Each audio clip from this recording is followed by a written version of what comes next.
Good afternoon. Thank you to the organizers and the volunteers of the conference, and thank you all for being here.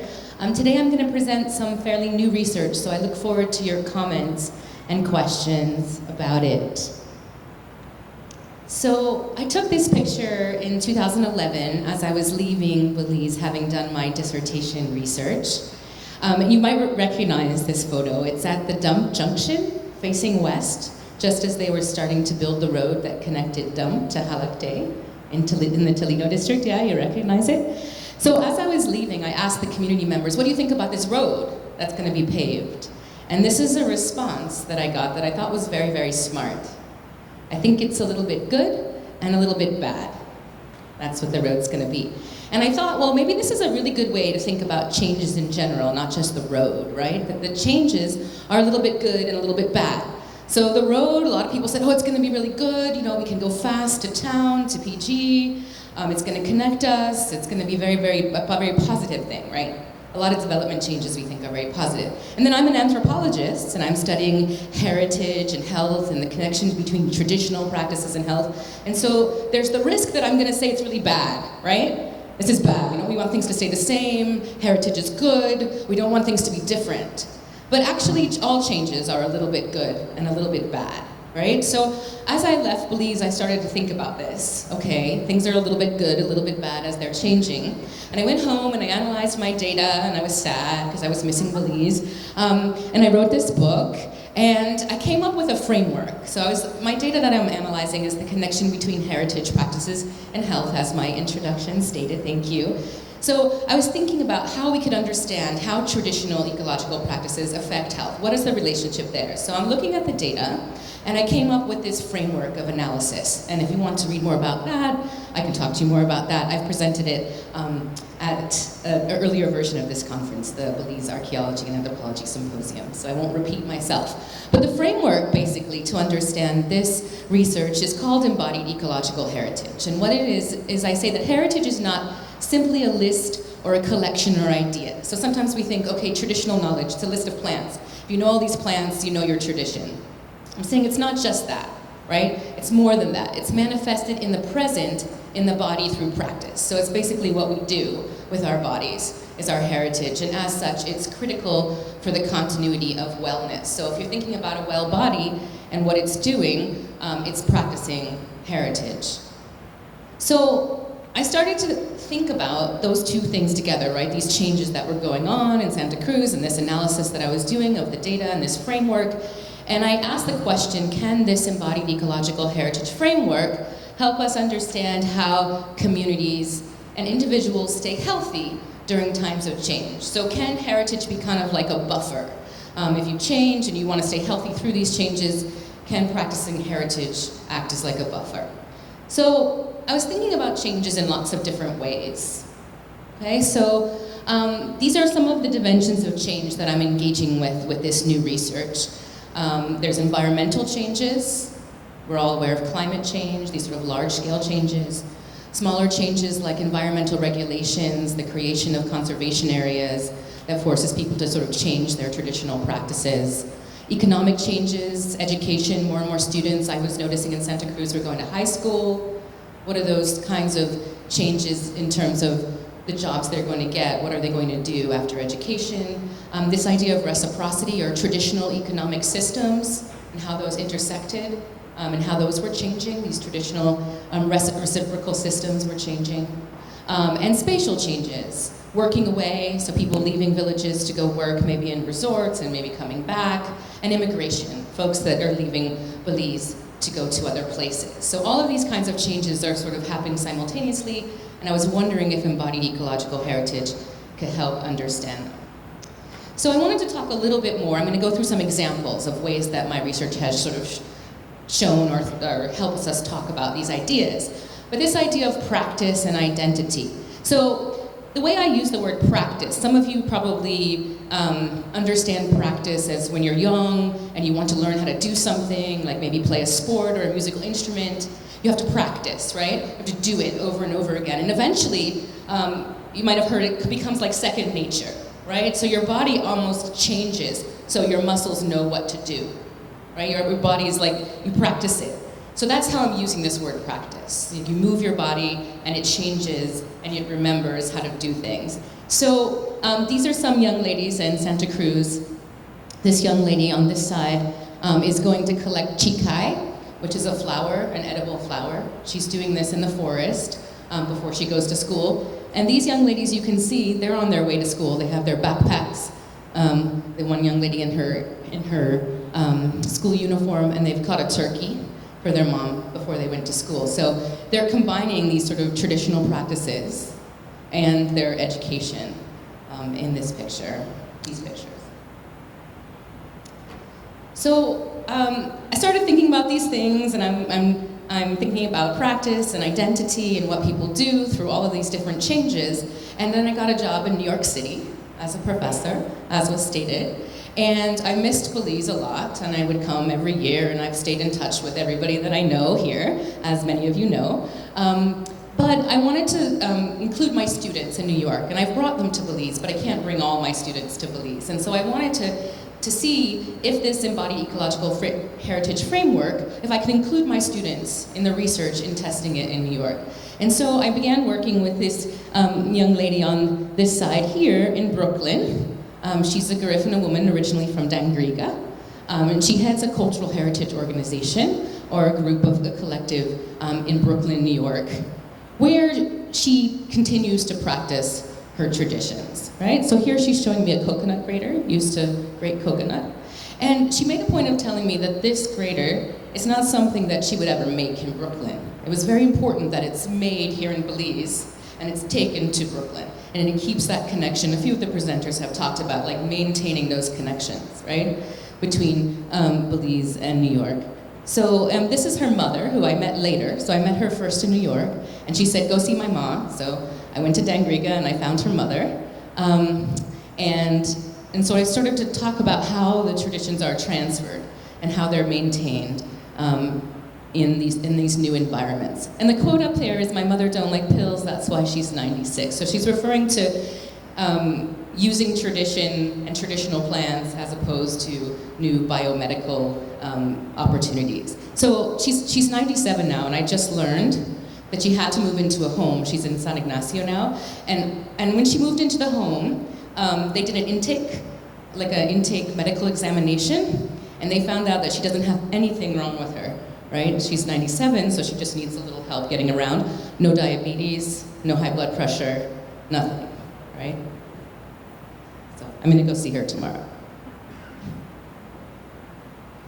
All right, so when I was starting to work with the community in Brooklyn, I started to think, well, we often think being in New York would be a threat to traditional ecological practices, right? That's a threat, right? You're in an urban city, how are you gonna do this? How are you gonna continue to practice your traditions? So you have a coconut grater that you bring, but I started to think about the urban environment as sort of an opportunity. So when communities that I'd worked with, Belizean communities in New York, they really felt like this was an opportunity to strengthen. It was very important to strengthen their cultural heritage and their traditional practices, but there were different kinds of opportunities. So here are just some of the opportunities that I found in Brooklyn. This is it's in the winter, so there's not a lot of plants in it, but it's like a little plant herb sharing garden, so you can grow like culantro and cilantro and things like that, and they're just outside on the sidewalk, so you can come by and you can take a piece, and so you can have your traditional flavors, and you can grow it. It says, please do not take the entire plant, so don't come and like rip it out by the roots. This is from, so you can get ginger in the shops, and this is from like different stores where they have packaged herbs and things like that. Up in the corner was very interesting to me. You see all the nice baskets, and they're sort of marketing cultural heritage tradition to in Brooklyn to like hipsters, to like people who think it's kind of cool, right, to own your traditions, kind of go back again and like think about how traditions are made cool. So this you'll see like lemongrass in the corners in a nice, woven basket, and then the corner here, this is bark for bitters. That comes straight from Belize. It's just wrapped up in your luggage and brought to the States. I don't know if that's legal, but that doesn't matter. I'm not going to tell you who did that, where that picture was taken. So there's different ways that people source them. So those are some pictures. I've also seen people in parks, and like Central Park, picking the herbs out of the park, right? Just picking the leaves. Formal and informal neighborhood herb sharing, bringing from the communities in Belize, and then the local shops. I don't know if you've heard of, many of you probably have heard of Cerisi, or Yamor, it's sometimes called, for cleaning the blood. Some of you, you're nodding, no. So you can get that at the China shop, in the Chinese shops. The Belizeans in Brooklyn do this. Lemongrass from the Korean shop. Okay, lots of different people from all over the world, right, in New York City. And yampe, you guys know yampe, yeah? They can get that in the supermarket. There's this giant supermarket called Food Bazaar.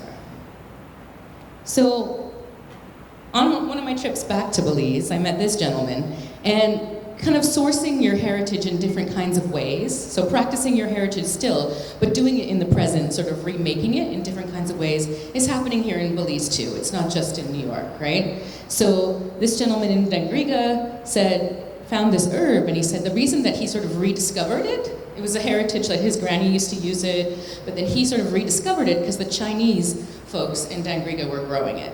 And he's like, the Chinese, they were reminding us what is good. So this sort of exchange back and forth and practicing it. And he was teaching his children.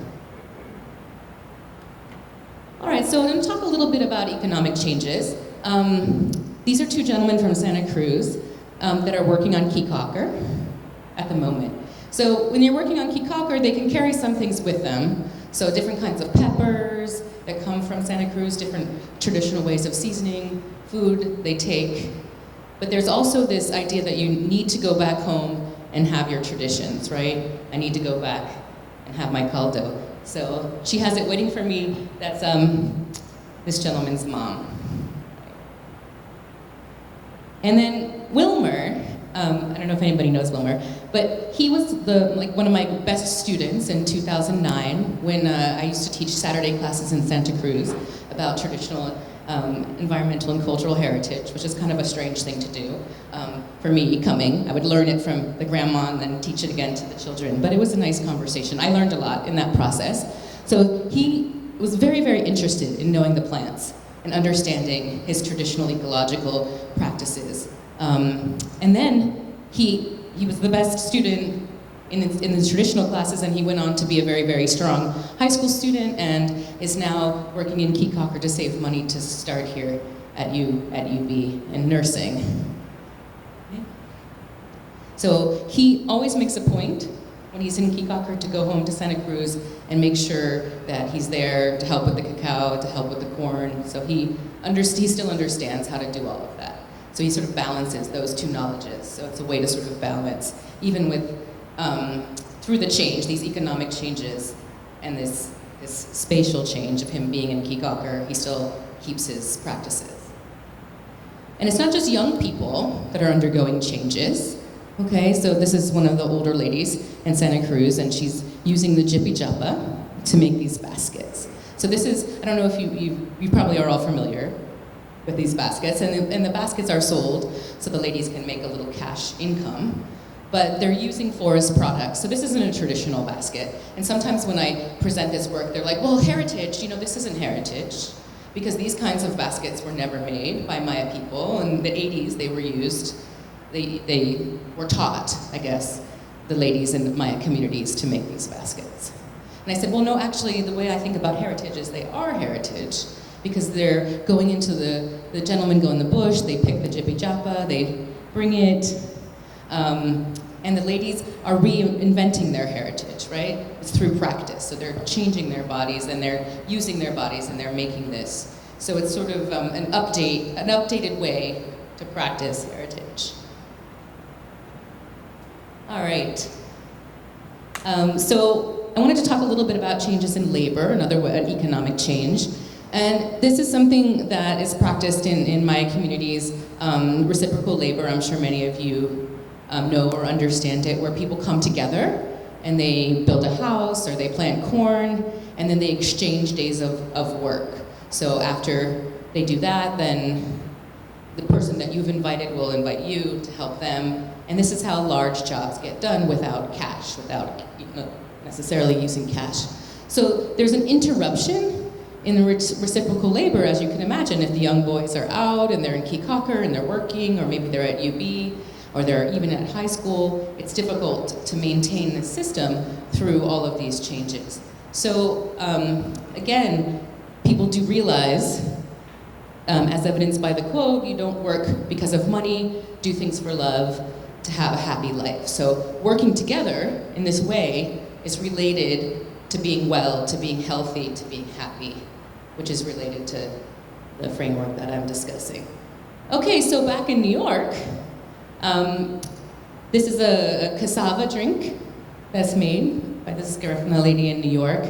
And using the framework in New York kind of challenges, I said, the assimilation models of immigrant health. So people assume when people go to the States, then they can go to the doctor, because there's doctors everywhere, and then they're gonna be healthier.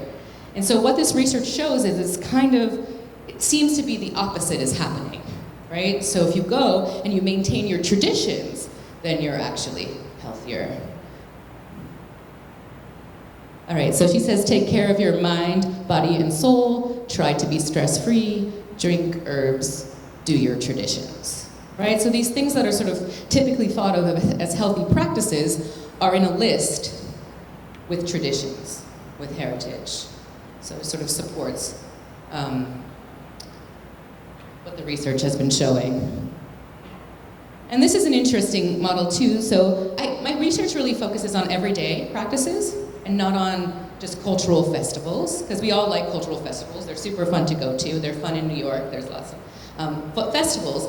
But I was more interested in what people do every day with their bodies and how that can maintain health. So this is the example of, this is more of a festival, and then this food for donation. This was very exciting to me, that I could go and eat rice and beans in Brooklyn. We experience good health because we come together to talk. So this combining of health with not with going to the doctor or taking pills, but with this kind of sharing of a common heritage, of a common conversation.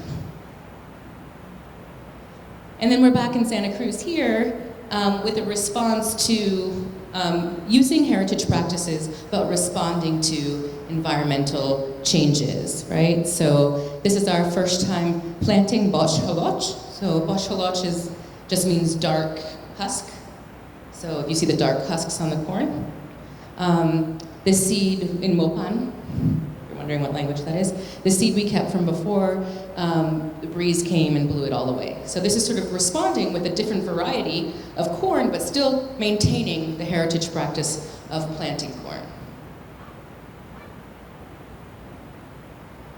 And this is from I put this up here, this is from a workshop that was held in Santa Cruz, where young people, high school students came together with older people. The high school students acted as the people who wrote, but it had input from all sort of levels of the community, all ages. But I thought it was very interesting, given the pictures that you've just seen and this argument that I'm making, that the research is showing, that they put medicine number one for health, which you might expect, right? Biomedical kind of ideas, you take medicine for health. And then next to medicine, they put zacate, which is lemongrass, right? So that was like an example of medicine, right? It wasn't aspirin or Tylenol, it was lemongrass. And for food, next to food, you've got kalaloo, jippy japa, and then the 6 food groups. So there's this sort of combining of what you might learn in school, which is sort of the more colonial kind of way of thinking about health, and with the more traditional. And again, agriculture. We've got beans and a garden, but also corn, rice, culture, playing the marimba. Okay, so the relationship between traditional practices and health, I thought were nicely shown there. 1 minute. I don't know, do you think we can play this? This is, I try to think, my students made this video. It's how to make hadut in Brooklyn. I don't know, if we can, it's okay, but I can send the link to anybody who would like it. But it's the last slide, I think. But this is, I thought about how to operationalize this. And the New York City Department of Health is actually interested in supporting heritage practices as a way of supporting health. They're like, okay, if your research shows there's a connection between keeping up your traditions and practicing your heritage and finding spaces to be able to do it, how do we kind of turn that into an intervention? And one of the ways is to make these short videos that all the young people like to watch on their phone, short videos of how to do certain heritage practices. So, because our children are not growing up in Belize. we don't have to watch it all because I don't have enough time. So we have those things for our grandchildren and our grandson. Why is it important to teach your children who you are? Because I believe that my culture as a Garifuna woman, it's unique. It's unique. We have our own language, we have our own way of dressing, we have our own food. And not only one should be proud to be a Garifuna, I believe that we are very intelligent. In Belize, we call it hudut, but in other Garifuna community like Honduras and Lambuga, they call it machuca. Garifuna red and yellow plantains. These plantains are already cooked. All right, so that's my time, but I can send the link to anybody who would like to see those videos. And if anybody's interested in sort of taking that project to the next level in Belize too, I'd be interested to talk to you more about that. Thank you very much for your attention. I look forward to your comments.